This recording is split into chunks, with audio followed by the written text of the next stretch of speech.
Bah, c'est toi qui commence. On peut se présenter tous les deux, mais... Oui, vous pouvez vous présenter. Le verbe.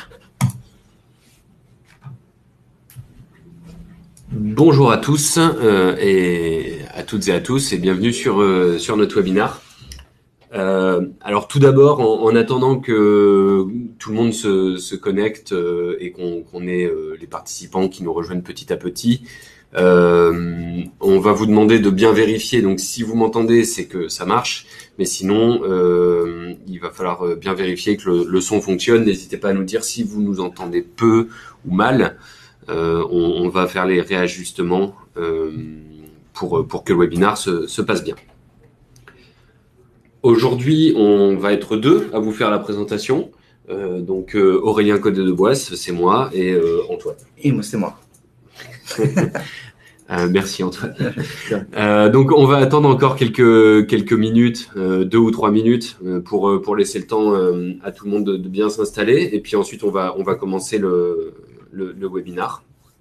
Vous êtes déjà nombreux sur le webinaire et on vous en remercie.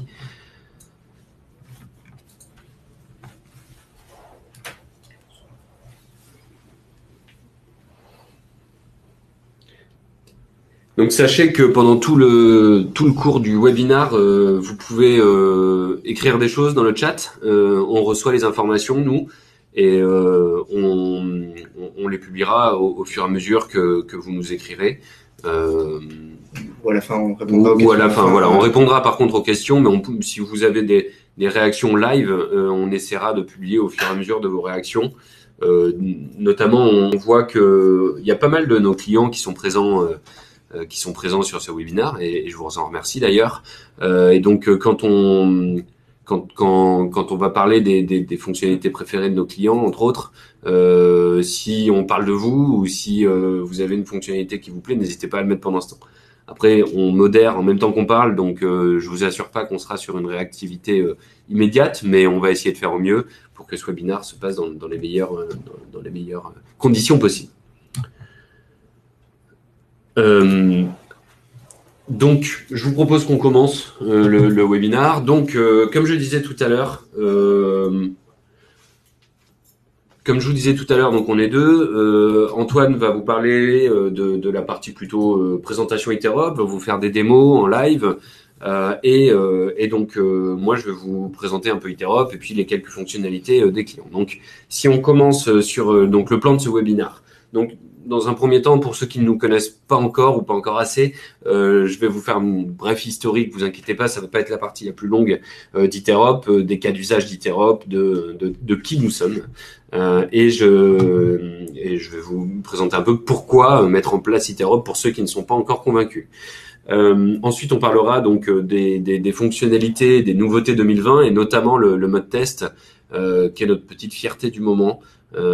J'espère que ça vous plaira. Par la suite, on verra un peu la liste. On a interrogé nos clients et donc on verra la liste des fonctionnalités préférées de nos utilisateurs. Et il y aura quelques petites démos sur ces fonctionnalités. Donc et en plus d'utilisateurs différents, parce qu'on a des utilisateurs acteurs, des utilisateurs designers, administrateurs. Donc vous verrez que voilà, on a fait un petit florilège des réponses. Et bien entendu, à la fin, une petite phase de questions-réponses. Sur laquelle on pourra échanger si vous avez des questions spécifiques sur ce webinaire ou plus généralement sur Iterop. Donc Iterop, qui nous sommes donc on est une jeune entreprise toulousaine, columérienne pour être plus exact, à côté de Toulouse, la ville de Colomiers. Nous avons créé la société donc en 2013. Depuis, nous sommes 18 dans la société. Nous sommes très axés R&D, nous aimons innover et nous sommes issus du domaine scientifique, Nicolas et moi-même, tous les deux cofondateurs. Et donc c'est pour ça que nous dépensons plus de 20% de nos dépenses en R&D pour toujours être à la pointe de l'innovation. Nous avons maintenant 64 références clients, donc nous avons 64 clients pour faire simple. Notamment, enfin principalement des grandes entreprises, mais nous travaillons aussi pour le domaine du public et pour des PME voire TPE. Je crois que si je dis pas de bêtises, notre plus petit client, ils sont un, donc il est un dans sa structure et il utilise Iterop au quotidien. Nous travaillons pour tous les types de secteurs d'activité. Vous le verrez d'ailleurs dans les témoignages de clients un peu plus tard. Il y a vraiment de tout. On n'est pas limité à un secteur d'activité spécifique. Bien entendu, c'est vrai que je vous l'ai pas dit, mais on fait du BPM. Notre expertise, c'est le processus métier et les workflows. Nous sommes depuis maintenant un an une filiale, ou en tout cas, enfin, nous avons quelques pourcentages de notre entreprise qui appartiennent au Crédit Agricole, ce qui nous assure une pérennité non négligeable, étant donné qu'on a une jeune structure. Et depuis maintenant un an, nous avons obtenu le Pass French Tech. Le Pass French Tech, c'est un pass qui est donné par la French Tech, qui on va dire, met en avant les pépites, les startups françaises qui ont une croissance assez importante. Pour finir, bien entendu, nous sommes ISO 9001. Donc ça, c'est très important pour nous parce que notre métier, c'est de faire du processus. Et donc, savoir faire des processus quand on vend du processus, c'est quand même plutôt bien. Je vois qu'on a une personne qui ne nous entend pas. Alors du coup, je lui réponds à l'oral, ce qui est pas forcément très malin. Mais peut-être qu'il faut monter le son ou activer le casque parce que les autres tours qu'on a eus sont que on nous entend bien. Donc désolé, Ludovic, il va falloir trouver une solution en interne. Alors, slide suivant. Donc, pourquoi est-ce qu'on met en place du BPM dans les entreprises? On a fait une petite enquête auprès de nos prospects, de nos clients. On leur a demandé, voilà, c'est quoi vos besoins? Pourquoi est-ce que le BPM, ça vous intéresse? Il faut savoir déjà que 43% de nos prospects n'ont aucun processus formalisé avant qu'on soit en relation ensemble. Donc, quasiment la moitié des entreprises n'ont pas de processus formalisé. Et puis après, les besoins, la plupart du temps, c'est la digitalisation, très clairement. C'est à la mode. On cherche à digitaliser les services. C'est plus de visibilité sur les activités qui ont un fort besoin de suivi. Ça, c'est très important aussi, la traçabilité, la visibilité. C'est centraliser les informations. Bien entendu, on aime bien avoir, ça va avec la visibilité, mais on aime centraliser pour avoir de la visibilité, faire du BI, ce genre de choses qui sont très très importantes en ce moment. C'est pouvoir appliquer aussi des évolutions rapides. On est dans un écosystème qui évolue rapidement, donc des outils métiers qui demandent des évolutions sur plusieurs mois, voire plusieurs années. C'était valable dans les années 90, c'est plus du tout valable maintenant. Donc maintenant, il faut avoir des outils qui soient capables d'évoluer très rapidement. C'est aussi pouvoir structurer, clarifier le fonctionnement d'un service sans pour autant le bloquer. Donc ça va avec les évolutions rapides. On se structure, ça veut pas dire qu'on est arrêté sur les 10 ans qui viennent. Ça veut juste dire qu'on se structure sur un moment donné et 2 semaines après, on peut se structurer différemment. Et puis bien entendu, on n'a plus le temps de perdre du temps. Donc automatiser les tâches récurrentes ou chronophages, c'est important parce que envoyer des mails de rappel, envoyer des mails pour convoquer des réunions, envoyer des mails non-stop, c'est notre quotidien à tous. Et si on peut éviter de perdre du temps à faire ça, c'est pas plus mal. Donc, du coup, nous, on propose une plateforme, pour ceux qui ne le savent pas encore, de digitalisation low-code. Donc, en fait, il y a une application qui permet de digitaliser l'ensemble des activités. Là, on a pris un exemple qui est assez représentatif. C'est l'exemple d'un service achat d'une métropole française. C'est un service achat public, donc avec pas mal d'acheteurs, une quarantaine d'acheteurs. On leur a demandé de dessiner le processus avant qu'on soit installé dans leur entreprise. Ça a donné la partie de gauche, là, vous pouvez voir la partie de gauche. En gros, un gros nœud de spaghetti où tout le monde savait à peu près ce qu'il faisait, mais personne ne savait vraiment où allaient les informations, quand, comment, et puis surtout, personne ne savait où était l'information à un moment donné. Ouais. Ce qu'on a fait, c'est qu'on a mis en place Iterop, on a digitalisé, on s'est connecté aux différentes applications, on a automatisé les tâches, on a permis du suivi. Et donc maintenant, en fait, Iterop, c'est juste un peu la ligne de production, la chaîne centrale de leur métier. On n'a pas changé leur métier, on n'a pas révolutionné leur manière de fonctionner. On leur a juste permis de savoir où ils en étaient, quand est-ce que les dossiers arrivaient, quand est-ce qu'ils repartaient, et puis avoir en fait des informations sur ce qui se passe, quand, comment et pourquoi. Voilà. C'est très simple, c'est basique, mais ça fonctionne.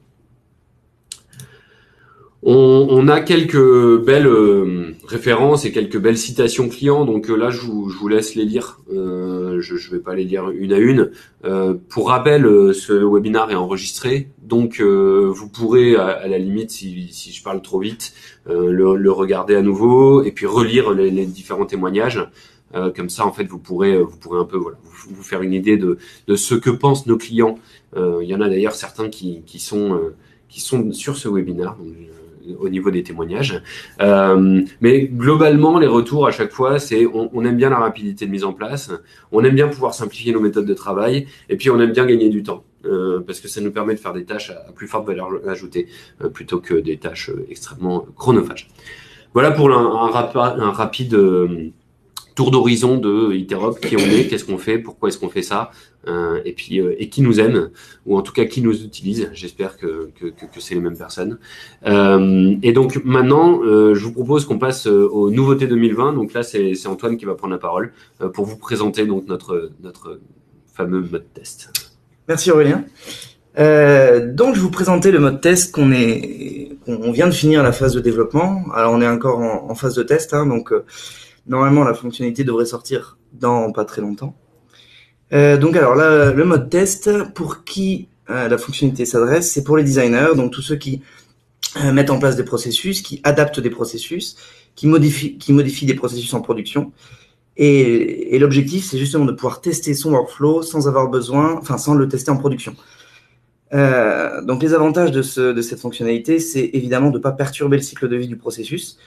On évite tout le côté historique, on évite les tests résiduels en production, on évite de faire des versions 250 d'un processus.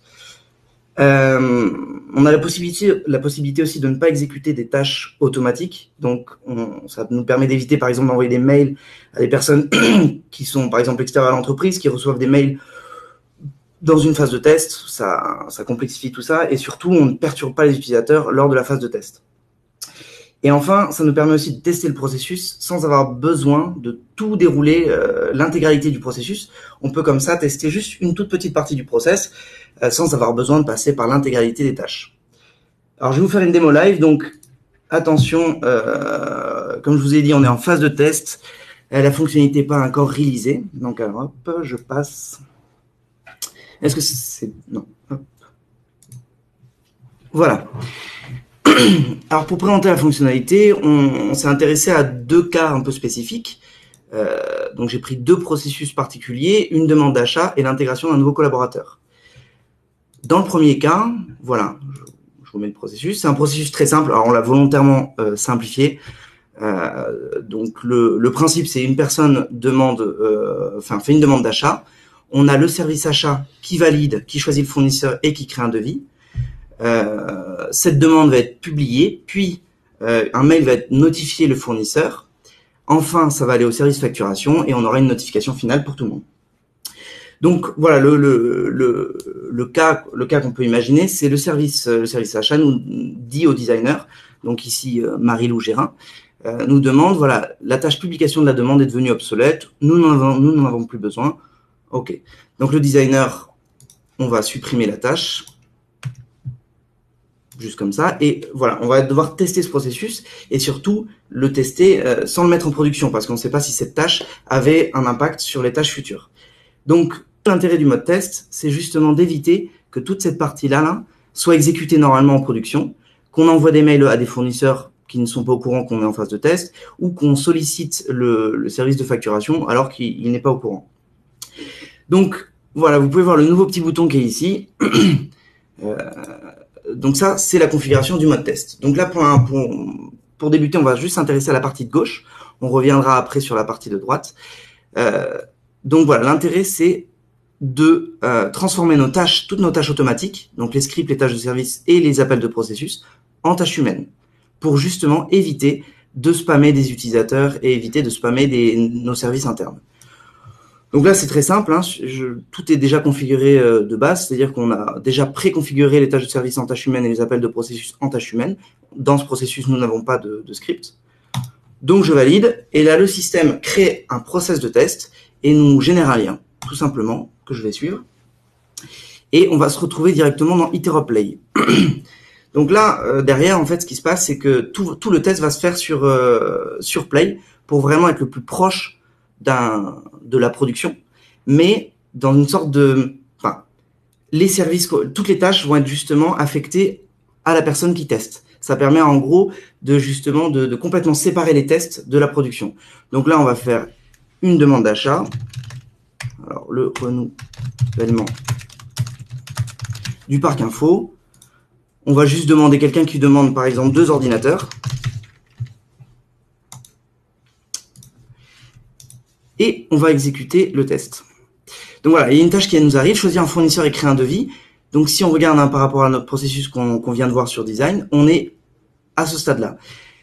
Donc déjà, le premier point du mode test, c'est que l'intégralité des tâches humaines sont affectées à la personne qui teste le processus. C'est-à-dire que normalement, cette tâche-là, qui devrait être décomposée en plusieurs tâches, mais cette tâche-là est affectée au service achat. Mais justement, pour éviter de contacter ce service pour les tests, en fait, le système affecte directement la personne qui teste. Donc ici, Marie-Lou Gérin. Par contre, on retrouve les informations à qui la tâche aurait dû être affectée. Donc là, par exemple, on voit que c'est à Olivier Genot et le groupe achat qui aurait dû le faire. Donc, toutes les tâches, justement, par la suite du process de test seront affectées à la personne qui teste. Ça lui permet d'avoir une vision globale du process et du test. Donc là, on va continuer. Voilà, donc on va valider cette demande d'achat. On va dire que notre fournisseur, c'est Microsoft. Et on va choisir un devis. Voilà, donc là, on arrive à la deuxième tâche, la tâche de service. Si on regarde dans notre processus, on en est à la deuxième activité. Donc là, normalement, ça aurait dû être une tâche de mail. Mais donc le système de test va transformer cette tâche en tâche humaine pour que le designer puisse contrôler, analyser ce qui se passe vraiment. Donc là, vous voyez, c'est ce cadre bleu. Bon, ça c'est le cadre commun à toutes les tâches de test qui va nous donner des informations sur l'activité qui aurait dû normalement se dérouler. Donc là, par exemple, on peut voir. Donc là, on va rentrer un peu dans des informations un peu techniques, c'est-à-dire qu'on va avoir quelle opération et quel service va être effectué. On va avoir également toutes les données qui vont transiter par ce service-là. Et normalement, on aurait aussi les données qui en sortiraient. Bon, là, c'est une tâche de mail, donc il n'y a pas de données qui en sort. Donc là, justement, dans notre cadre du test, on peut remarquer que dans le corps du mail envoyé, on remarque qu'il y a une variable manquante. Donc là, c'est tout l'intérêt du test. Ça veut dire que peut-être qu'en supprimant la tâche qu'on a supprimée dans le design, l'impact que ça a sur nos tâches de mail, c'est il manquait une variable tout simplement. Donc là, au niveau de design, on va pouvoir réadapter le corps du mail, réadapter le sujet du mail également pour remettre bien. Donc on finalise la tâche de mail et là on se retrouve avec du coup un appel de processus. Donc toujours pareil, ici, au niveau de la facturation, normalement ça aurait dû déclencher tout un process un peu complexe où on aurait contacté le service facturation, des personnes auraient dû valider des tâches. Là, on résume ça en une tâche très simple, une tâche humaine, avec des entrées, des sorties. Donc on peut voir quel process a été appelé, on peut voir également quelles données on a envoyées. Donc ça permet d'analyser assez finement qu'est-ce qui va être envoyé dans notre sous-processus. Et le système va transformer tout simplement cette tâche en une tâche humaine que le designer va réaliser. Donc là, dans le service de facturation, l'idée c'était d'envoyer des données d'entrée et en sortie, évidemment, on génère une facture. Et voilà, on peut continuer. Bon, après là, c'est encore une tâche de notification. On retrouve encore les données manquantes dans cette tâche de mail. Donc c'est ça qui est assez intéressant avec le mode test, c'est qu'on évite justement de spammer des gens. On peut quand même voir à qui le mail va être envoyé. Par exemple, là, on voit que c'est interopsys.externe@gmail.com. Ça permet vraiment de savoir, enfin, on est sûr qu'on aurait envoyé à cette personne-là, mais il ne recevra pas le mail. Il ne recevra pas le mail. On retourne dans Design. Et donc là, comme je vous ai présenté, on voyait les scripts, les tâches de service et les appels de processus, et on pouvait les transformer en tâches humaines. Juste pour aller un peu plus loin, il est tout à fait possible d'affiner complètement cette paramétrisation, c'est-à-dire que pour chaque tâche, on peut décider si elle est transformée en tâche humaine, si elle est exécutée normalement, ou si elle n'est pas du tout exécutée. Là, dans mon exemple, j'ai dit que la facturation, on l'a transformée en tâche humaine, les deux mails, on les exécutait normalement, et la notification finale, on ne l'exécutait pas. Donc voilà, ça c'est le premier exemple pour justement, c'était pour illustrer un des avantages du mode test, c'est-à-dire de ne pas exécuter des tâches automatiques et de ne pas spammer ses collaborateurs, de pouvoir tester en gros tout son processus dans encapsulé dans ce mode test. Alors, je vais vous présenter du coup le deuxième cas, où en gros on est dans le cas d'un process très volumineux, donc l'intégration d'un nouveau collaborateur avec de très nombreuses tâches. Donc là, mon cas, par exemple, mon cas, ça serait, j'aimerais modifier la toute dernière tâche du processus, mettre à jour la gestion des compétences. Je vais pas le faire là, mais on va imaginer que par exemple, nous avons modifié les informations affichées ou le formulaire, et on aimerait tester ce processus. Sauf que comme vous pouvez voir, il y a quand même je dirais plus d'une vingtaine de tâches. Le test va devoir être très long, surtout si on fait, si on a une modélisation par itération, on modifie une chose, puis une autre, puis une autre. Donc là, c'est la partie droite que je vous ai pas montré au début, qui va nous permettre de faire ça. Alors, il y avait déjà une configuration de choisie. Donc voilà, la partie droite va nous permettre en fait de agir sur l'exécution du processus en mode test uniquement. On a 3 options intéressantes. On peut retirer le caractère obligatoire des variables. Ça permet des fois d'aller plus vite. Je pense que toute personne qui a testé des processus sur Iterop a maudit un peu quand il a mis toutes ces variables obligatoires et qu'il a dû à chaque test remplir toutes les données. Donc là, ça permet d'enlever juste le caractère obligatoire juste pour les tests. La deuxième option va nous intéresser, c'est qu'on va pouvoir démarrer le processus directement sur une tâche. Donc là, dans notre cas, on va en fait tout simplement démarrer le process sur la dernière tâche du processus. Et ensuite, pour pallier le fait que beaucoup de données sont manquantes, forcément les 20 tâches qui sont au milieu, eh des utilisateurs devaient saisir des données, en fait on va ajouter des variables dans le formulaire initial de façon factice. On va les ajouter juste pour le mode test, pour en fait simuler la vingtaine de tâches qui ne va pas être exécutée. Alors je me permets de couper Antoine parce qu'on a des questions de vous pendant la démonstration, donc on les publie, oui. Et comme ça on va pouvoir répondre en temps réel.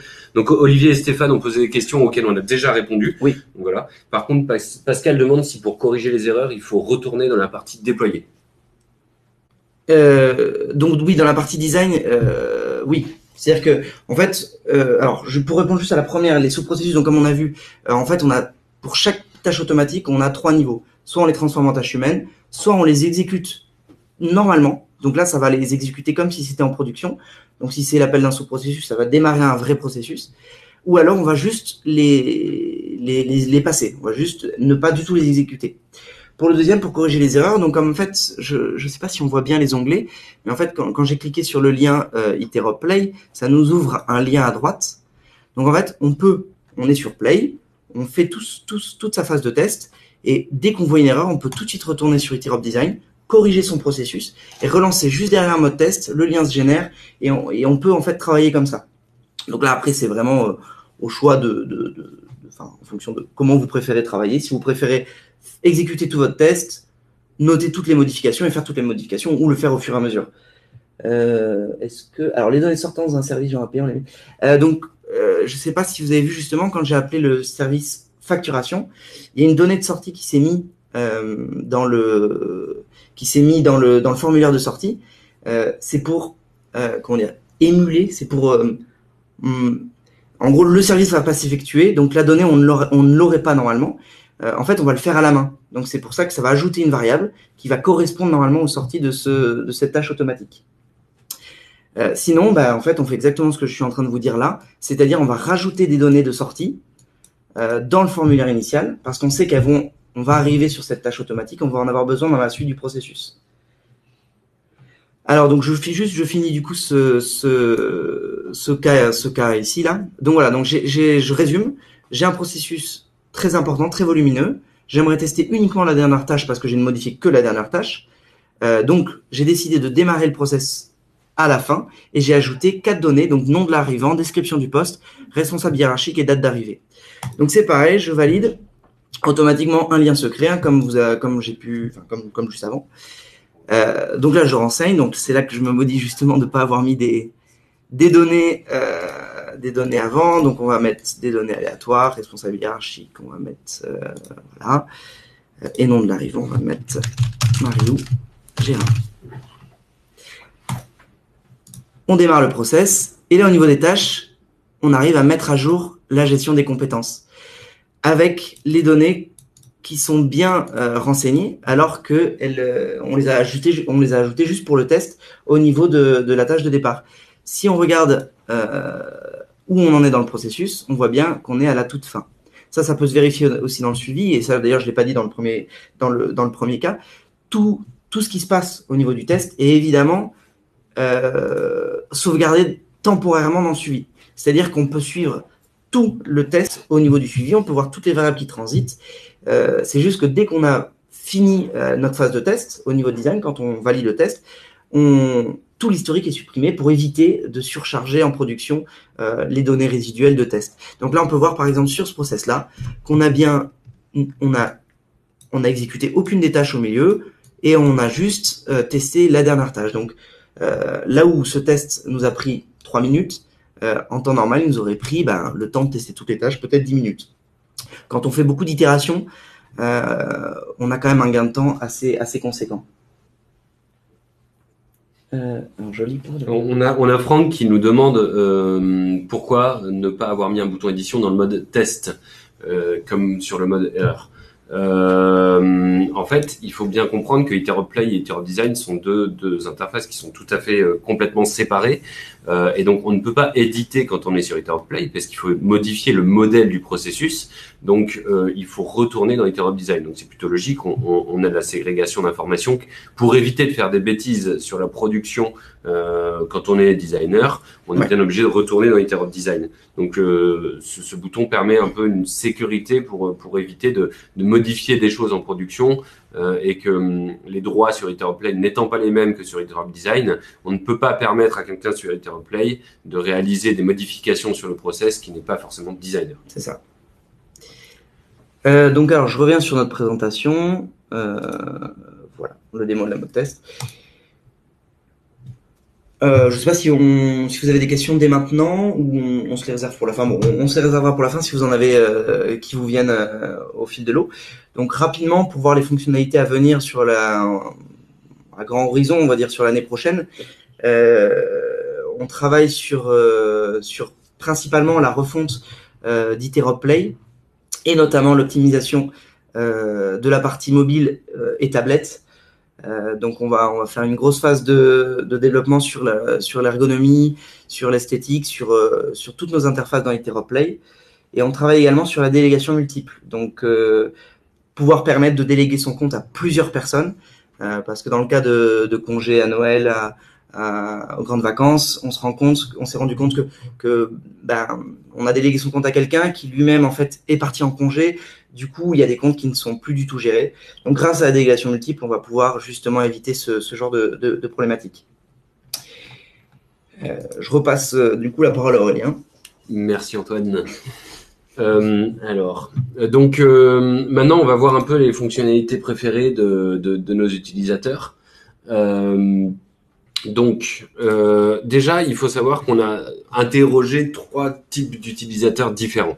Les utilisateurs finaux, les designers et les administrateurs. Pour bien comprendre, les utilisateurs finaux, je pense que vous l'avez tous compris, c'est ceux qui sont sur IterOpLay, qui vivent le processus. Les designers, c'est ceux qui dessinent le processus. Et puis les administrateurs, qui sont un peu plus rares parmi nos utilisateurs, qui sont des personnes qui, en plus de designer, gèrent les services, gèrent les autres utilisateurs, gèrent les tables de dépendance, les référentiels métiers, gèrent les choses un peu plus techniques. On pourrait aussi dire que c'est nos ambassadeurs, c'est les personnes qui utilisent beaucoup IterOp.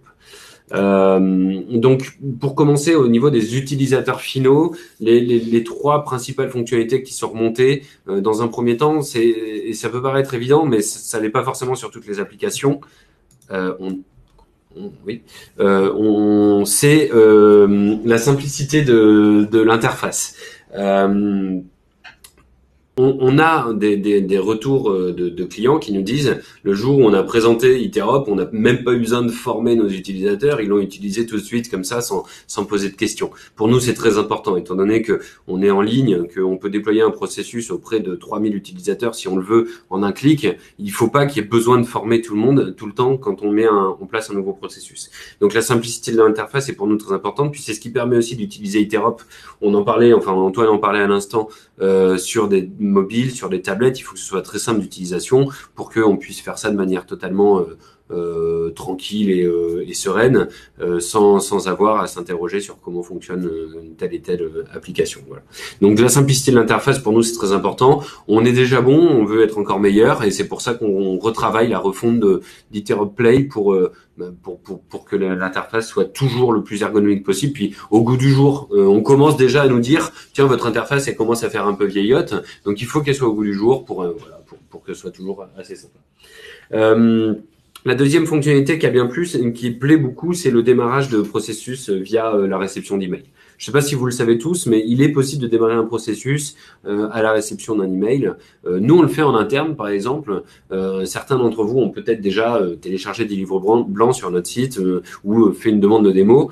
Quand vous faites une demande de démo, on a un email qui est envoyé sur une adresse à nous, qui automatiquement en fait déclenche un processus Interop.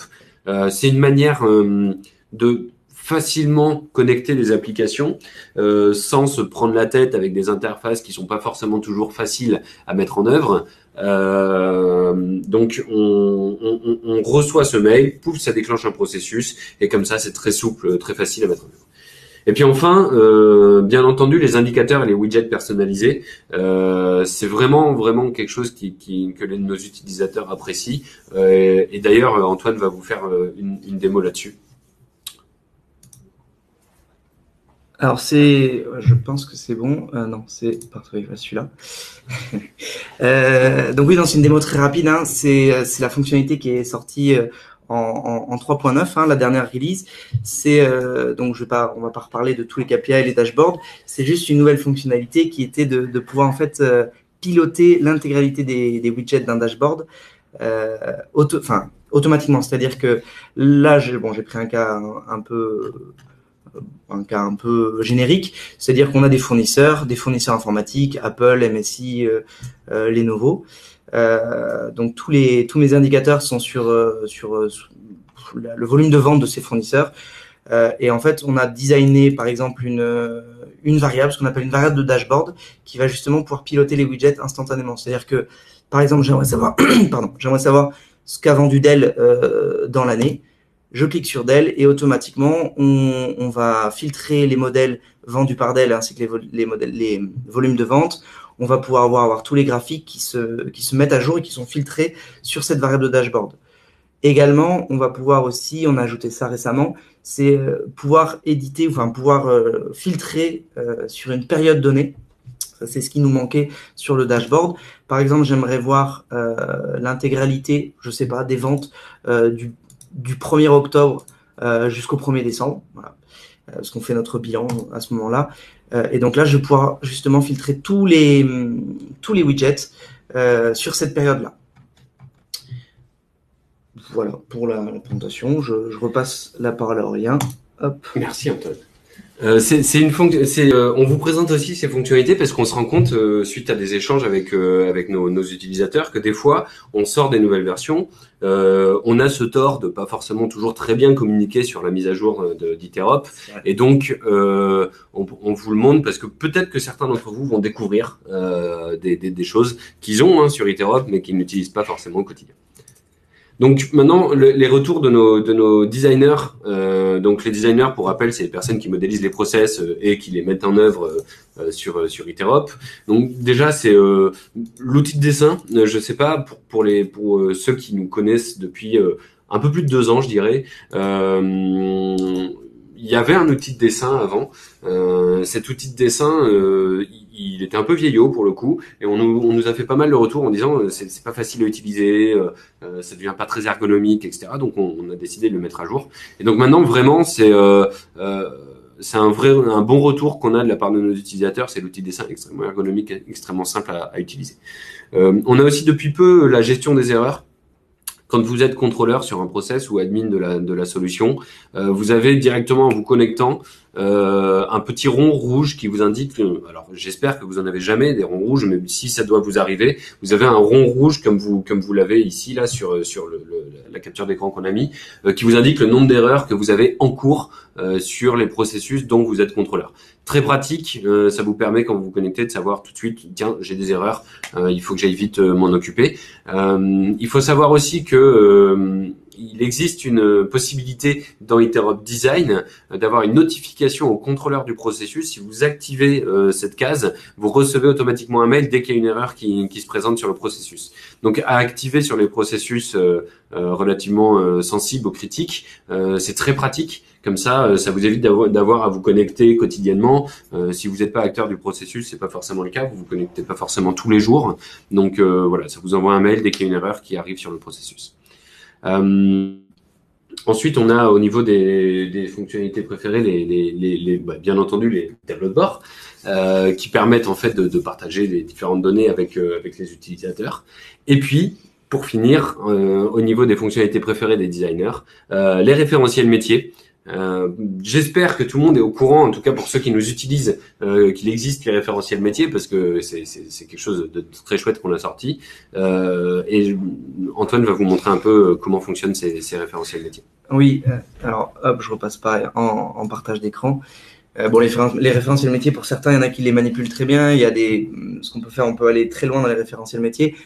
Très simplement, un référentiel métier, c'est un peu comme une petite base de données qu'on va configurer au niveau de design. C'est-à-dire qu'on peut choisir, en fait, on peut créer son référentiel, on peut choisir ses colonnes, donc voilà, et toutes ces données seront liées entre elles. Par exemple, j'ai pris l'exemple des fournisseurs, un peu comme ce que je viens de vous montrer sur le dashboard. Voilà, on peut prendre des noms de nos fournisseurs, un siret, un téléphone,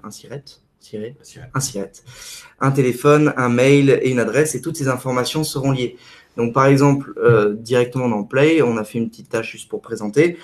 Par exemple, si la tâche, ça serait modifier une fiche fournisseur, on choisit un fournisseur. Par exemple, on choisit Apple.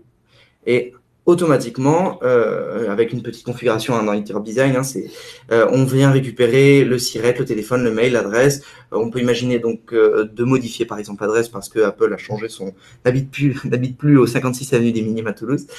On peut le modifier et ça va justement mettre à jour automatiquement le référentiel. Donc on a des fonctions dans Interop Script qui permettent de les modifier, de récupérer des données, de supprimer, d'ajouter. Enfin, on essaie de rajouter un maximum de fonctionnalités. C'est quelque chose qui est en constante évolution. Certains le savent, on est toujours en train de travailler là-dessus. Et je repasse du coup la parole à Aurélien. Hop. Merci Antoine. Avec plaisir. Donc maintenant pour finir, donc dernière partie des fonctionnalités préférées, donc cette fois-ci côté administrateur, c'est bien entendu la facilité de gestion du cycle de vie. Ça c'est vraiment quelque chose de super important. Vous le savez tous pour ceux qui utilisent Interop, et j'espère que maintenant que vous l'avez compris pour ceux qui vont bientôt utiliser Interop. Le cycle de vie, c'est hyper important de pouvoir le gérer très facilement de manière très précise, et donc on peut en fait tout à fait faire évoluer les process en quelques clics. En plus maintenant avec le mode de test, c'est vraiment beaucoup plus pratique. On a quelques clients pour les plus anciens qui en sont à la version 250, 300, 350 de leur processus. C'est pas juste qu'ils ont changé une faute d'orthographe dans le process, c'est qu'ils font évoluer leur processus au fur et à mesure.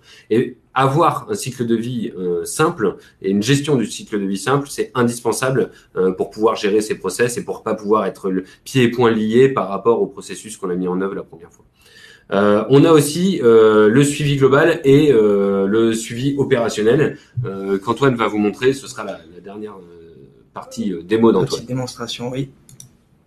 Alors, juste rapidement, je vois qu'il y a beaucoup de questions là sur les référentiels et on y revient juste après, juste dans la phase de questions-réponses. Donc le suivi, bon, je pense que là, toute personne qui est superviseur ou qui est designer normalement est allée sur le suivi, mais peut-être que vous savez pas, on peut maintenant enregistrer, enfin ça fait un petit moment, on peut enregistrer ces tableaux de suivi.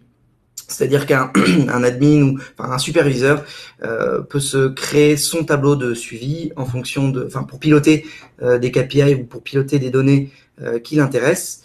Par exemple, là j'ai fait sur le même processus, j'ai configuré, ça n'a pas vraiment de sens métier, mais j'ai configuré deux tableaux différents qui me permettraient d'avoir des informations complètement différentes. Par exemple, là, j'ai fait un tableau qui filtre toutes les demandes d'achat qui ont été validées et qui sont triées par, je sais plus, par le fournisseur. Et dans un deuxième tableau, je sais plus vraiment quel était le sens. L'intérêt, donc premièrement, c'est de retrouver directement ces informations, c'est de pouvoir directement retrouver son tableau comme on l'avait designé, donc avec l'ordre des colonnes, hein, tout est conservé, l'ordre des colonnes, le tri, les filtres qu'on a pu mettre. Par exemple, là j'ai dit que on voulait uniquement les marchés validés, et en fait ça va être très pratique pour l'export. Je m'explique. Si par exemple tous les premiers du mois, vous devez exporter justement toutes les demandes d'achat qui ont été faites, et vous devez les exporter par exemple sur Excel pour après, je ne sais pas, qu'importe. En gros, vous avez du coup un formalisme qui doit être respecté, toujours pareil.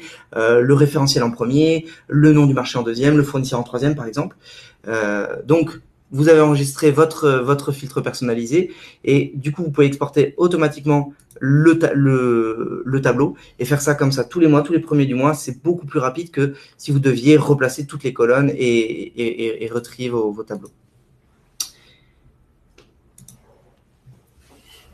Merci Antoine.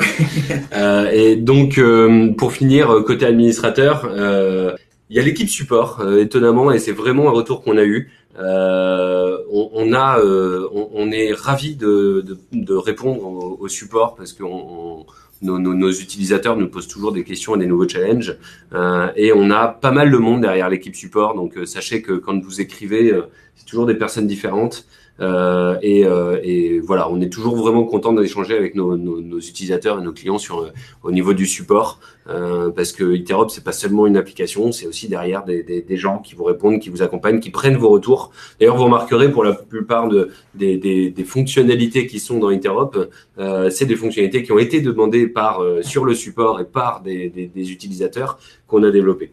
D'ailleurs, j'enchaîne du coup tout de suite sur les questions-réponses si ça vous va, parce que on a une question de Franck qui nous demande si un partage du filtre personnalisé est envisagé. Ça, par exemple, ça fait partie du genre de demandes qu'on a assez fréquentes, très clairement, depuis qu'on a mis en place les filtres.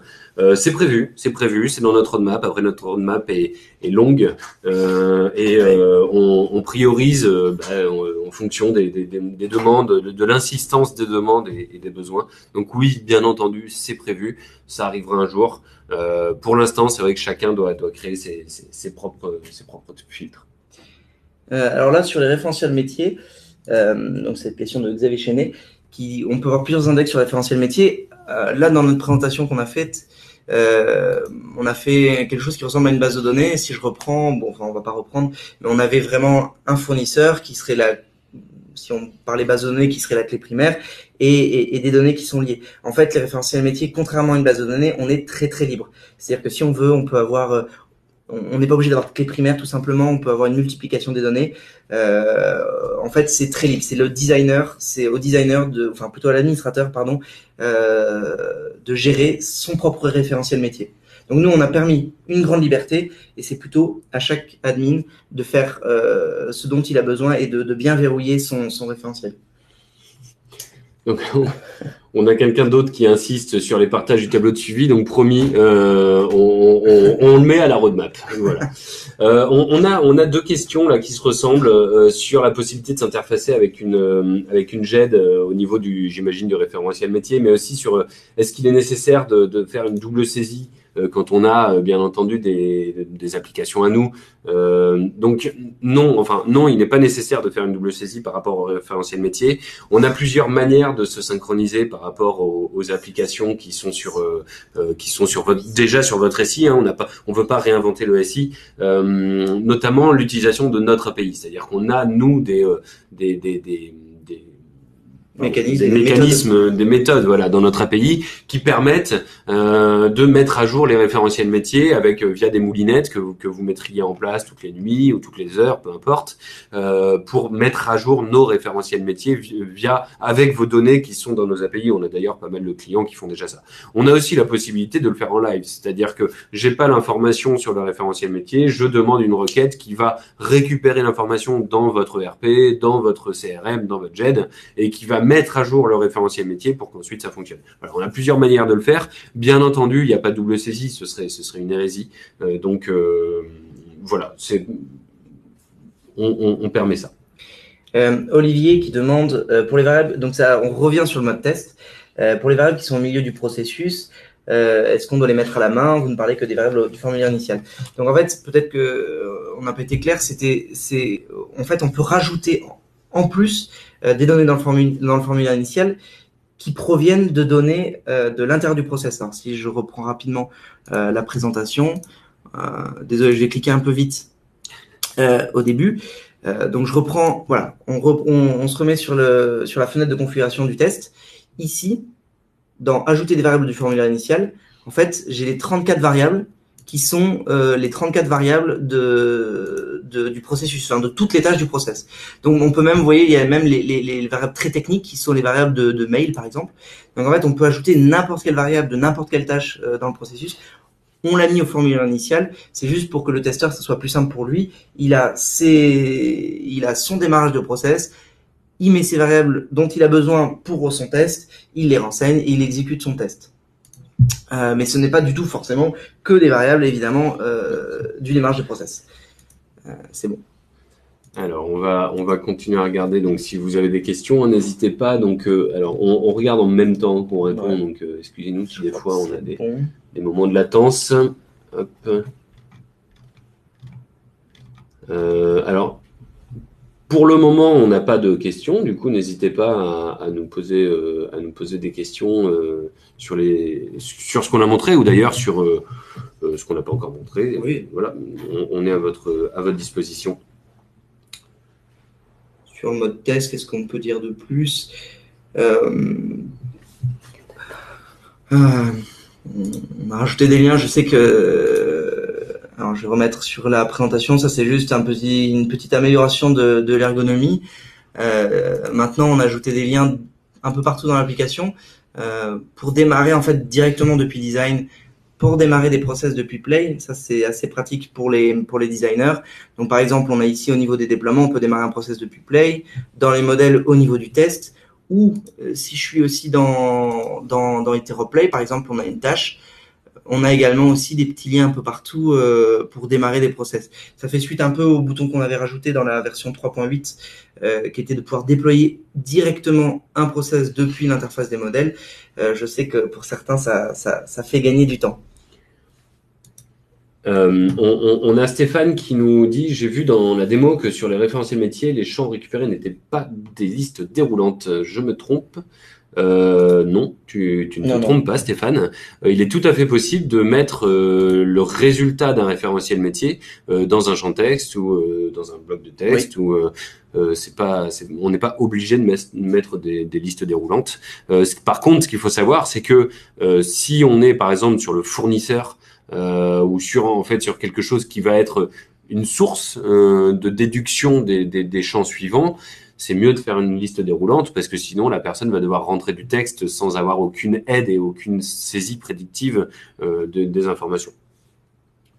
On a aussi... Alors, on nous demande pas mal pour le référentiel métier pour modifier la fiche fournisseur.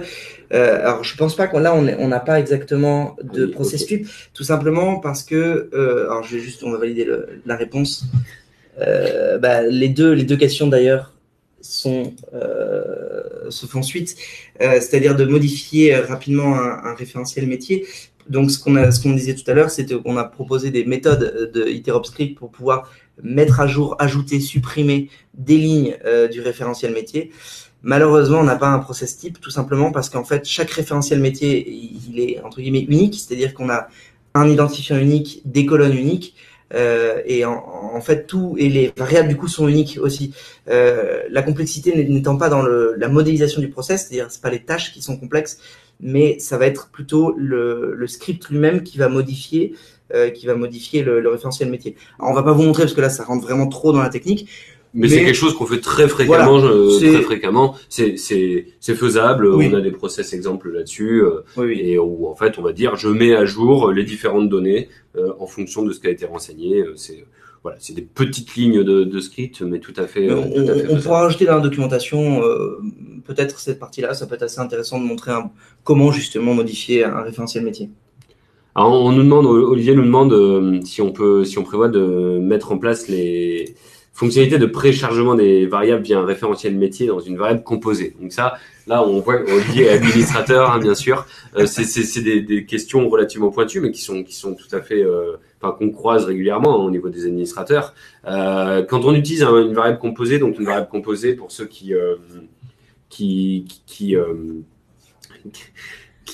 excusez-nous. Pour ceux qui ne savent pas ce qu'est une variable composée, c'est un tableau, c'est-à-dire c'est un ensemble de variables. Du coup, en fait, actuellement, il n'est pas possible d'utiliser les référentiels métiers en interne à ce tableau, en interne en fait à cet ensemble de variables. C'est prévu, c'est dans la roadmap. Une fois de plus, c'est quelque chose qu'on sortira de la même manière que le partage des filtres et de la même manière que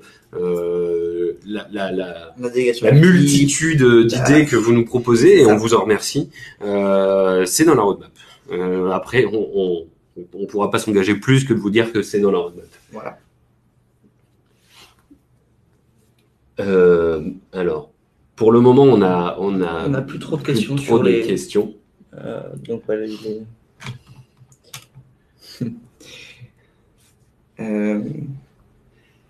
Si jamais vous avez des questions, je vous propose qu'on reste encore 2-3 minutes en ligne, et puis d'ici 2-3 minutes, de toute façon, donc pour un petit rappel, hein, vous le savez, il est tout à fait possible de nous contacter. Vous avez d'ailleurs mon adresse email ici, donc n'hésitez pas à m'écrire.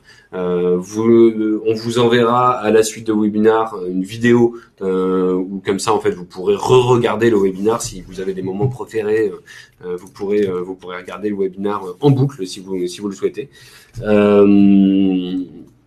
Donc voilà, et vous pouvez bien entendu toujours nous contacter. Je pense aussi que le webinar sera publié sur notre site internet. Moi je dis une bêtise, mais donc voilà. Voilà.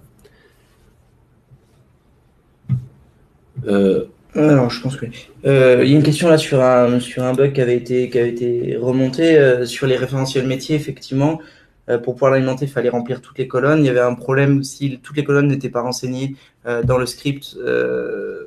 Ça a créé une erreur. Normalement, c'est corrigé dans la dernière version. Donc après, je sais pas.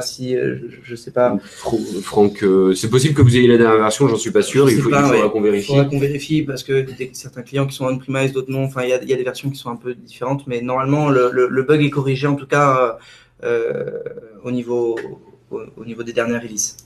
On essaye pour tout ce qui est bug d'être beaucoup plus rapide que tout ce qui est nouvelle fonctionnalité. En théorie, si vous remontez un bug dans le mois ou dans les 2 mois qui suivent, il est fait. D'ailleurs, ça me fait penser pour faire un rapide brief sur le rythme des releases. Dans la mesure du possible, ce que l'on essaye de faire, c'est de sortir une release tous les 2 mois avec donc une nouvelle fonctionnalité. Et là-dessus, on a des bugs fixes qui viennent s'intercaler en fonction de l'importance du bug. On va très vite sortir ce qu'on appelle le bug fixe. C'est-à-dire si c'est quelque chose de très très grave qui embête énormément de personnes, on va le sortir. Ça arrive dans la journée, même dans la demi-journée. Si c'est des petits bugs un peu moins fréquents ou qui ont une solution de contournement, on va le sortir dans une version un peu plus tardive. Vous remarquerez d'ailleurs que quand vous vous connectez à Iterop, vous avez en bas en fait le numéro de la version et donc le dernier digit, donc le 3e chiffre après, enfin le 3e chiffre dans ce numéro de version, c'est du bug fixe, c'est de la petite évolution, c'est-à-dire qu'en fait c'est des choses où on n'a pas à rajouter pas forcément, ou en tout cas le plus rarement possible, de fonctionnalités. Le deuxième chiffre, c'est qu'on a rajouté une fonctionnalité, une ou plusieurs fonctionnalités. Et puis le premier chiffre, là, c'est une version très majeure. On aura d'ailleurs, on l'espère, une version 4 l'année prochaine. Vous le verrez, j'espère que vous le verrez. C'est des grosses, très grosses évolutions. Là, notamment, c'est la refonte graphique de lui. Donc, je vois que Stéphane confirme le fait que le bug sur les colonnes soit corrigé. Donc ça veut dire qu'au moins sur les dernières releases, le bug est corrigé. D'ailleurs, justement, concernant là, les fonctionnalités, maintenant, je pense que la plupart sont inscrits, mais sur notre interface de documentation, il y a une partie qui s'appelle Release Notes. Donc là, on peut s'inscrire à la mailing list qui permet d'être notifié dès que la prochaine grosse mise à jour va arriver, la prochaine grosse release, et surtout, on fait un récapitulatif de toutes les fonctionnalités qui seront dans la nouvelle release. Et donc, on a une dernière question de Franck qui nous demande si dans la prochaine version d'Iterop, on aura la possibilité de customiser le process graphiquement. Alors, c'est vague comme question, mais si je comprends bien, ce serait changer le fait que ce soit du BPMN. Donc, pour l'instant, on va rester en BPMN pendant pas mal de temps. Oui. Donc, ça va être difficile. Après, si on essaye d'ajouter petit à petit des possibilités de customisation dans Iterop, mais ça fait pas partie de nos priorités.